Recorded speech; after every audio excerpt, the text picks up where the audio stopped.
Forsburn has been a steady force in the Rivals 2 competitive scene, with the best player over the past few months, Cake Assault, maining him and taking him to great heights. This has led to a lot of players requesting a Forsburn matchup chart and guide, and while I'm still working on the guides for each fighter to release them over time, I think now's a great time to talk about Forsburn matchup, with Genesis X2 right around the corner. As always, we'll start with his winning matchups and work our way down to his losing ones, maintaining a general order of difficulty as we go. I'll also be talking about a giveaway towards the end of this video, as a thanks for all the support in using creator code LASTSTALK, so be sure to stick around until then to find out how to enter, with no purchase necessary. To start, let's start with our winning tier, talking about Edelus. I had a few players tell me this was a +2 matchup for fours. I also thought it was just +1, so I'm gonna add him here at the start of the winning tier, since they all had good reasons for their thinking. Forsburn can easily outpoke and outrange Edelus's grounded approaches, forcing Edelus to play a lot more patient than he would like in other matchups. This, combined with Forsburn's powerful eruption and back and down air off stage, allows Force to not only capitalize on his strengths in neutral, but also his power off stage against linear recoveries. This matchup can be a little tricky when Edelus employs icicles to clear smoke, especially while Forsburn recovers, but as long as you keep it simple as fours in this matchup, it really shouldn't be too tricky. Edelus is new, however, so this matchup will definitely change over time, both with patches and players learning how to play Edelus optimally. Up next, we have Fleet. Her ground game is simply outclassed, with approach tools like side B being snuffed out by Cape, as well as Smoke forcing her to go into a fight blind in some spots. Her aerial approaches are a lot slower since her nerfs, giving Forsburn players time to adjust properly and punish moves with ease, as well as her lighter-ish weight leading to earlier deaths offstage to Force's edge guarding. Overall, this matchup is pretty straightforward as well, as long as you know how to parry projectiles in reaction, and how to force Fleet into bad positions when she's recovering. Speaking of recovering, Force's teleport also allows him to skip past some of Fleet's more intensive offstage control, which goes a long way in this matchup. For our last character in the winning tier, we have our other zoner-ish character, Orcane. Orcane commonly does pretty bad into disjoints, and is known for his grounded gameplay, making this a pretty rough matchup for him. Cape beats out Bubbles and Droplet, just like Fleet Arrow, and Smoke can sometimes be tricky to clear for Orcane due to the weird arc on his Droplet and where Force chooses to vape.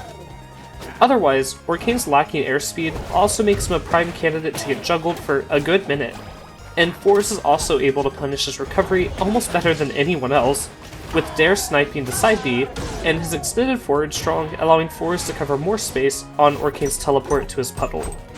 If you're having trouble in this matchup as Forsburn, try forcing Orcane to approach, since his options are all pretty stubby, and then punish him for his aggressive movement. Hey there, before we move on to the even tier matchups, I just want to take a second to go off script and ask you to comment, like, or subscribe if you're rocking with the content. The YouTube algo is a little unforgiving, and clicking funny little buttons or letting me know what you like or dislike about a video goes a long way for it. Thanks so much for watching, and let's check out Forsburn's even matchups. To kick off our even tier, we have Forsburn's next door neighbor, Zetterburn. This matchup was really hard to place, to be honest. I talked to a few different Forest players, as well as a handful of Zetter players, and they all kind of told me a wide range of answers. It's not the hardest matchup for Forsburn at all, since Zetter does have to approach and play close range, but his explosiveness also makes Forsburn feel pretty weak and disadvantaged.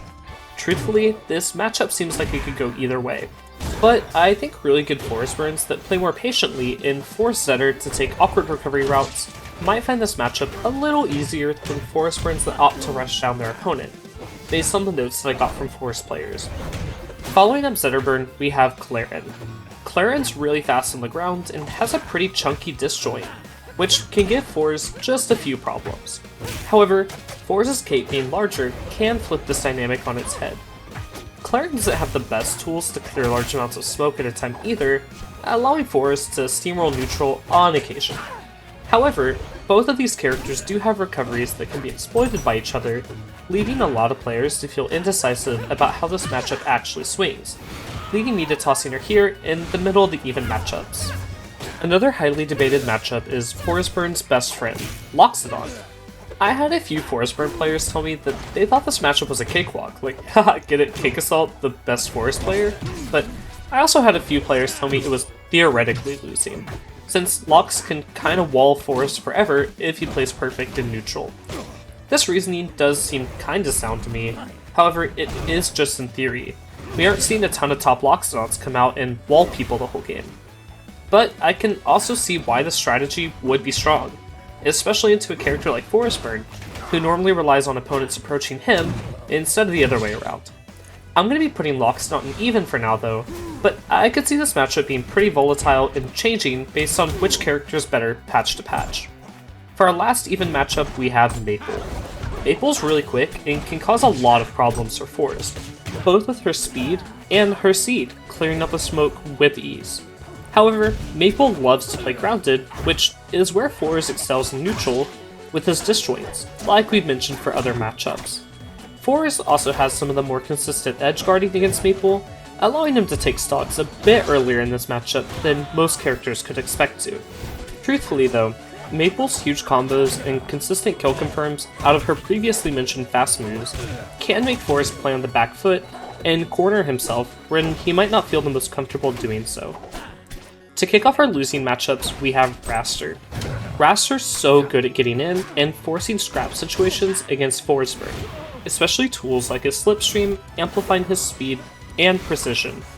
And while he normally doesn't do great into disjoints, Raster's moves being a bit faster than Forsburn's allow Raster to take advantage of this and click away on Forest, especially in advantage. Overall, there are tools that Forest has that can mess Raster up, like the disjoints we previously mentioned, but Raster seems to open up Forest for massive combos a bit more often than Forsburn would like. If you're having trouble in this matchup as a Forsburn player, I'd make sure you're properly edgeguarding and ledge trapping Raster, since that's probably where you're going to find the most value and consistent mileage off of your hits. For our next to last matchup, we have Rano. Rano's pretty similar to Raster in the sense that he can consistently get in, but he also has a non-committal projectile, just like Maple, to help him clear smoke. This allows him to apply pressure where other characters commonly can't. Rano's flexibility while recovering also means that Forest has a pretty hard time locking him down off stage, and while it's not impossible at all, it does force Forest to rely on taking stocks in other ways. This matchup is still only a -1, since Forest doesn't have any -2s, but it's pretty tricky and difficult nonetheless. A lot of you have probably figured out Forest's worst matchup right now. But to finish off our list, we have Crag. A lot of Crag's tools are really great for walling out Forsburn, whether it be Rock, a down special to punish a greedy cape, or just approaching with back air. This forces Forsburn to approach, which normally is not his go-to plan, putting him on the back foot. Crag's pillar is also pretty hard for Forsburn to break without him overextending, so that's a big bonus for Crag too, as well as it being used as a tool to get Forsburn if Forsburn has to recover from deep off stage. This matchup is still a -1 or -1.5 at worst, but it's pretty tricky and Crag can feel really dominant when played correctly in this matchup. That goes ahead and wraps up our matchup chart, but I did mention a giveaway earlier, so let's chat about that. Recently, Rivals 2 has been allowing players to enter a code every 2 weeks to support creators and even gave one to me, that being code LASTSTOCK, with no spaces. Y'all used this code and supported the channel a lot. Truthfully, I really didn't think I'd get a lot of clicks or uses, and it's been really surprising to see all the love from the community. So I thought I'd take some of the money earned from these creator codes and reinvest it into my events and the community to give back to y'all. Obviously though, not everyone wants to play in a Wi-Fi Weekly event, and not all my viewers are from East Texas, so they can't attend all my locals. But I thought up another way to give back to y'all. In the past, I've sold stickers at events to raise money and support both the event and charities of my choice. And I've also built up a handful of them over time, as well as ordered these new, cool holographic Arcane stickers to match. I'll be giving out a full sticker set, including a new Arcane sticker, as well as a Fleet, Zitterburn, Magikarp, Kazuya, and a Dragon Quest Hero sticker at the end of this month to 3 lucky winners. All you have to do is leave a comment on this video, or any other video posted on this channel between now and the end of the month to get an entry, with one entry being given per comment. I'll also give an extra entry to any player who plays on one of our Wi-Fi brackets, for each bracket they play in. Players will have to actually play in the brackets, however, so signing up and DQing twice won't get you the extra entry. If you're interested in those, however, check out our Discord links below. Also, for the creator codes, you don't have to use my code to get entered into the giveaway, but the codes do expire every 2 weeks, so you might have to re-enter it. Just make sure it's there before you buy anything in the shop to get those extra 5% of Ether bucks and help support the channel and events. I'll be selling these stickers in the near future, as well as commissions in the thumbnail art style to help support some of my upcoming events, or possibly charities down the line. So, if you're interested in those, feel free to follow my personal Twitter, Blue Sky, or Instagram, all at Matthew98. Thanks again for all the support so far, and for using code LASTDOG. It really goes a long way, and I'll see you all in the next video. Bye for now.